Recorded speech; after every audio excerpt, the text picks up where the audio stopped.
Iya.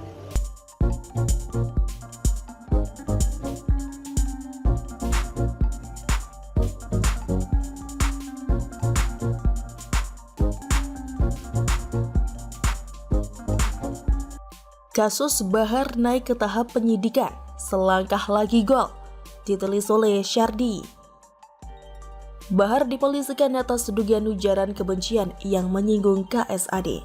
Dia dilaporkan oleh Habib Hussein Syihab. Polisi saat ini sudah menaikkan status penangkapan kasus tersebut ke tahap penyidikan. Surat pemberitahuan dimulainya penyidikan atau SPDP sudah dilayangkan kepada Bahar. Penyidik Polda Jawa Barat sudah meningkatkan proses hukum yang menjerat BS menjadi penyidikan, kata Kapolda Jabar Irjen Suntana. Nah, sebelumnya heboh video yang menunjukkan beberapa polisi dari Ditreskrimum Polda Jawa Barat mendatangi Bahar Smith. Beberapa orang dalam video tersebut terlihat mengobrol dan duduk bersila bersama Bahar Smith. Publik jadi kecewa karena polisi terkesan sangat segan dan tanggung-tanggung dalam melakukan penindakan. Bahkan tagar Polda Jabar takut Bahar pun menggema dan jadi trending topik di Twitter. Padahal beberapa waktu sebelumnya Jokowi sudah menyentil kepolisian agar tidak menggadaikan kewibawaan dengan sowan ke pelanggar hukum. Sentilan ini sebenarnya sangat jelas dan tidak perlu dipikir lama untuk dipahami. Bagaimana mau disegani dan dihormati kalau menghadapi seorang biang kegaduhan aja sangat sopan? Polda Jabar masih punya kesempatan untuk menebus kekecewaan publik dengan melakukan tindakan yang benar.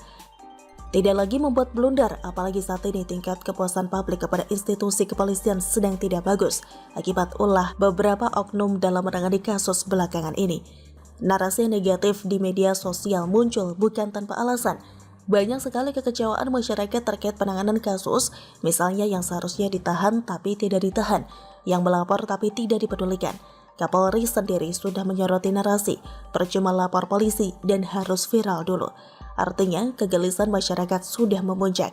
Naiknya kasus ke tahap penyidikan, artinya penyidik sudah memiliki bukti dari keterangan saksi, ahli, dan juga telah melakukan gelar perkara. Tinggal selangkah lagi, Bahar akan kembali gol. Ini adalah berita gembira di balik duka yang sedang dirasakan sebagian rakyat Indonesia akibat timnas dibantai Thailand dengan skor telak 4-0 di final AFF Suzuki Cup Leg 1. Teman saya sampai emosi menonton pertandingan semalam. Ada yang mencak-mencak melihat gaya permainan timnas, ada yang gerigetan, ada yang matikan TV. Setelah skor 3-0, ada yang masak mie instan goreng tapi jadi mie kuah gara-gara terlalu syok dan terguncang.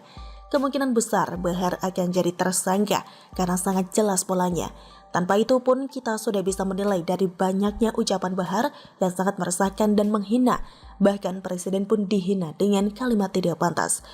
Bahar memang sepertinya minta dipenjara. Biasanya orang yang sudah dipenjarakan kapok dan bertobat. Tapi Bahar tetap berlagak seperti biasa. Artinya bisa jadi dia betah dan ingin kembali ke penjara. Mohon polisi kabulkan saja keinginannya. Lagi pula, ini juga keinginan besar dari seluruh rakyat Indonesia yang cinta NKRI, yang tidak rela negeri ini diacak-acak oleh kelompok pengacau berjubah agama. Mereka tidak perlu dihormati, apalagi disegani, karena tidak pantas dapat respek dari rakyat Indonesia. Mereka saja tidak pernah respek pada negara dan pemerintah. Bila perlu, diusir saja dari negara ini. Mereka sudah cukup banyak bikin kerusakan dengan menggunakan agama sebagai alatnya. Keterlaluan kalau disegani apalagi dikasih panggung dan karpet merah. Mereka ini ibarat sel kanker yang kalau tidak dibasmi bakal menyebar hebat dan tidak terkendali. Satu negara bisa hancur kalau sel kanker ini terus dibiarkan. Bahkan kalau ditangani pun, kalau setengah hati dan nanggung tetap tidak ada gunanya. Entah apa yang membuat penanganan terhadap biang gaduh terkesan lemah. Padahal mayoritas rakyat mendukung polisi menindak tegas mereka. Yang protes hanya secuil, tidak sebanding dengan yang membela NKRI. Rakyat sudah tidak sabar melihat Bahar jadi tersangka dan dijebloskan kembali ke penjara. Ini adalah kado penutup akhir tahun bagi Indonesia. Media sosial seperti Facebook saja tidak segan membacklist Rizik dan komplotannya.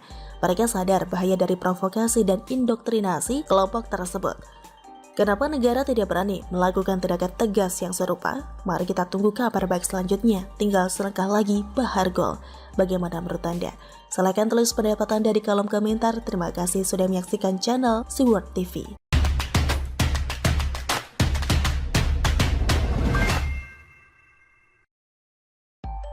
Pada Bank DKI, apa dasarnya diberikan pinjaman dari Bank DKI ke Dispora?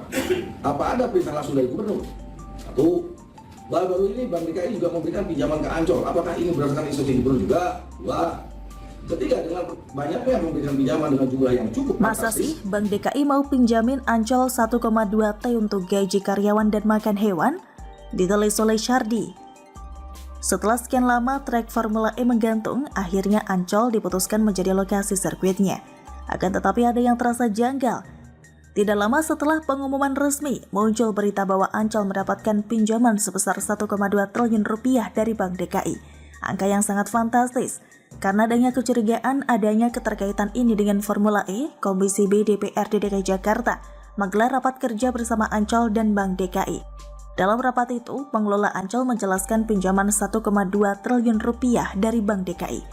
Rencana pinjaman dicairkan melalui 3 tahapan, yaitu kredit modal kerja sebesar 389 miliar rupiah, kemudian kredit investasi senilai 516 miliar rupiah, dan 334 miliar rupiah, yang ini untuk belanja modal 2022 dan 2023, salah satunya untuk revitalisasi Gerbang Timur Ancol. Lalu, Ketua DPRD DKI Jakarta Prasetyo Edi Marsudi mempertanyakan apakah pinjaman 1,2 triliun rupiah ini berkaitan dengan Formula E. Pasalnya Bank DKI mengucurkan kredit 1,2 triliun rupiah ke Ancol dan ditandatangani pada 20 Desember 2021. 2 hari kemudian, Pemprov DKI Jakarta mengumumkan Ancol sebagai lokasi Formula E. Kita ini gak goblok-goblok juga. Kok ada satu kebersamaan pinjaman uang yang gak kecil 1,2 triliun rupiah, katanya. Menurut dia, terlalu banyak kebetulan antara Formula E dan Ancol. Salah satunya revitalisasi Gerbang Timur Ancol yang titiknya sama dengan sirkuit Formula E. Prasetyo pun langsung memberikan pertanyaan menohok. Saya mau tanya Bank DKI, apa dasarnya memberikan pinjaman dari Bank DKI ke Dispora? Apa perintah langsung dari gubernur? 1. Baru-baru ini, Bank DKI juga memberikan pinjaman ke Ancol. Apa ini juga instruksi dari gubernur? 2. 3. Dengan banyaknya yang memberikan pinjaman dengan jumlah yang cukup fantastis, bagaimana kondisi likuiditas Bank DKI? Kata Prasetyo. Sebenarnya, sejak diumumkan bahwa Formula E tidak akan lagi membebani APBD dan melalui sponsor dan pihak swasta, banyak yang pesimis bahkan ragu. How? Ajang balap ini kurang begitu populer di sini. Beda dengan MotoGP yang meriah dan tingkat okupansi hotel di Lombok nyaris full meski masih ada 3 bulan lagi. Pengelola Ancol lalu beri penjelasan, katanya dana itu akan digunakan untuk menutupi kekurangan perusahaan akibat pandemi. Kalau tidak begitu, Ancol pasti akan tutup selamanya. Selama pandemi, tetap harus beri makan hewan, wahana dufan harus dijalankan setiap hari, dan maintenance juga besar. Coba kita pikir pakai logika, apakah sebuah bank mau memberi pinjaman 1,2 triliun rupiah buat